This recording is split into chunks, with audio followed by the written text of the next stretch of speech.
Welcome back to my another video. তো থানায় রাখা প্রশ্ন ক্ষতি হয়ে গেছে। 11ই আগস্ট থেকে হচ্ছে না এইচএসসি পরীক্ষা, জানালো শিক্ষা বোর্ড। সরকারি চাকরিতে কোটা সংস্কার আন্দোলন ঘিরে পড়ায় আপনার সংঘর্ষের কারণে 11ই আগস্ট থেকে নতুন সময়সূচি এইচএসসি সমমানের পরীক্ষা নেওয়ার সিদ্ধান্ত হয়েছিল। তবে তার হচ্ছে না প্রধানমন্ত্রী শেখ হাসিনার পদত্যাগ, দেশ ছাড়ার পর বিভিন্ন এলাকায় থানা অনলাইন প্রশ্ন রাখার ট্রানজিট ক্ষতি হয়। তো এই ক্ষতি হওয়ার কারণে 11 থেকে পরীক্ষা নেওয়া সম্ভব হবে না। ঢাকা শিক্ষা বোর্ডের নির্ভরযোগ্য একটি সূত্রে এই তথ্য জানা গেছে। আগামীকাল বুধবার এই বিষয়ে নোটিশ জারি হতে পারে।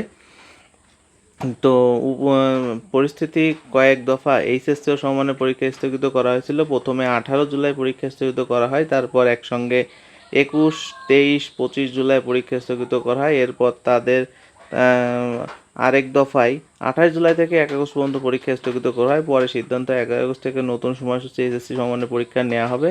তার আগ পর্যন্ত সব শিক্ষা বোর্ডের পরীক্ষাগুলো স্থগিত করা হবে।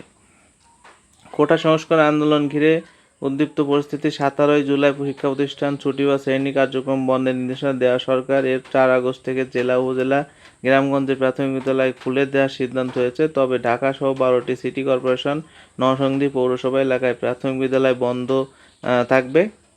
তো এটা ছিল হচ্ছে এই ইন্টার পরীক্ষাদের দেওয়ার জন্য এটা একটা তথ্য ছিল, অনেকেই জানে না।